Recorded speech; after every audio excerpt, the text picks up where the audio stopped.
আসো আসো আসো। আমাকে অনেকে চিনেও না, ওরা আমার নামে এরকম এলাকায় ছড়াইছে, রিউমার ছড়াইছে যে আমি সরকার থেকে এটা নিয়ে টাকা পাচ্ছি, আমি এই জন্য কাজটা করতেছি, আমার সাথে এনজিও জড়িত আছে, এরকম আর কি। অনেক রকমের এলাকায় আপনি জিজ্ঞেস করলে বলবে, আমার নামে বলবে। হ্যাঁ, বিভিন্ন কাছে বিভিন্ন রকম কথা বলে বেড়ায়, যাতে আমি চিনিও না, ব্যক্তিগতভাবে চিনি না। আমি আমার কাজ করি ভাই, আমার এসব নিয়ে মাথা ব্যথা নাই। এখানে যদি ধরেন আমি এক পাতিল আনিয়ে রান্না করে খাওয়াই, তাও ওদের পেট ভরবে না, ওরা এত হাঙ্গি থাকে। মানে আপনি দেখেন ওদের স্বাস্থ্য দেখেন। তারপর তো আমি ওদেরকে হচ্ছে মাঝে মাঝে হচ্ছে এই যে ভাত খাওয়াই, মাংস দিয়ে ভাত, আর বেশিরভাগ সময় কেকটাই খাওয়াই বেশি, কারণ আসলে মাংস দিয়ে ভাত খাওয়ানো একটু ডিফিকাল্ট আমার জন্য। এই তো অবস্থা।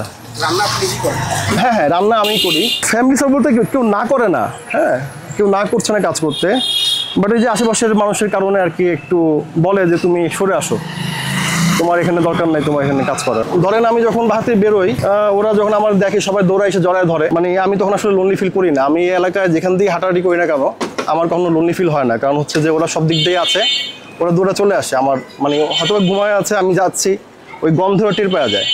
ওদের সেন্স তো খুব ভালো, তো দৌড়া চলে আসে, আইসে আমারে হাঁক দেয়। তো এটাই ধরেন আমার প্রতিদিন একটা মানে ভালো মোমেন্ট হচ্ছে এটাই, যে ওরা আমার কাছে আসবে, আইসে আমার মানে দেখা করবে, ঠিক আছে, খাবে, এটাই আমার জন্য আর কি একটা মোমেন্ট।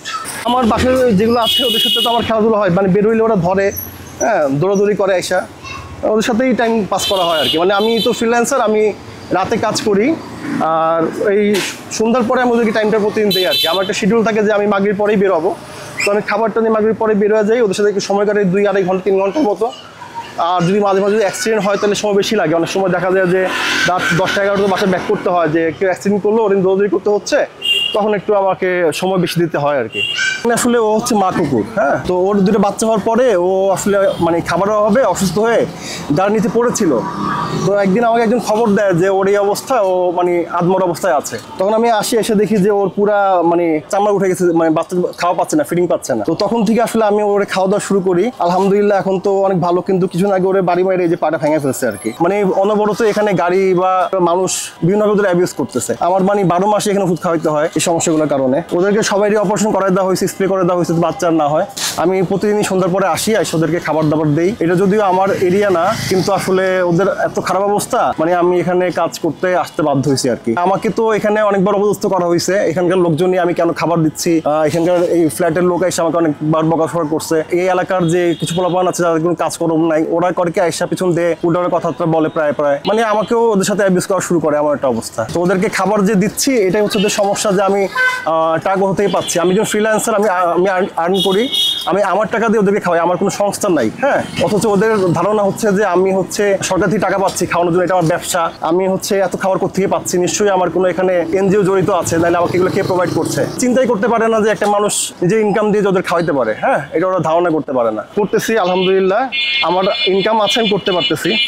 আমার সাহায্য দরকার নাই, হ্যাঁ, সাহায্য যখন লাগে তখন আমি মাঝে মাঝে যখন যেটা পারি না, দেখা গেলো যে কোনো কুকুরের একদম অবস্থা খুব বেশি খারাপ, যেটা আমার পক্ষে হ্যান্ডেল পসিবল না, ওরা সার্জারি করতে হবে সামথিং, তখন আমি হয়তো বা আমার আশেপাশে পরিচিতদেরকে হেল্প চাই, বা আমি ফেসবুকে পোস্ট করি যে এরকম একটা কুকুর অসুস্থ আছে, একটু হেল্প দরকার। বাট বেসিক যে জিনিসগুলো লাগে ওদের, ধরেন স্কিন প্রবলেম, তারপরে হচ্ছে আপনার ওই যে কাটা ছেঁড়া, কেউ মেরে দিল, হ্যাঁ, এখানে যখন প্রায় হচ্ছে কুকুরদেরকে গাড়ি মেরে দেয়, ওদের বেশিরভাগই হচ্ছে মারা গেছে হচ্ছে গাড়িতে, মানে গাড়ি চাপা দিয়ে পিছিয়ে দিয়ে গেছে, বা কাউকে প্যারালাইজ করে দিয়ে গেছে, এরকম অবস্থা। যেমন এই বাচ্চাটাই তো পা কয়েকদিন ভেঙেছিল।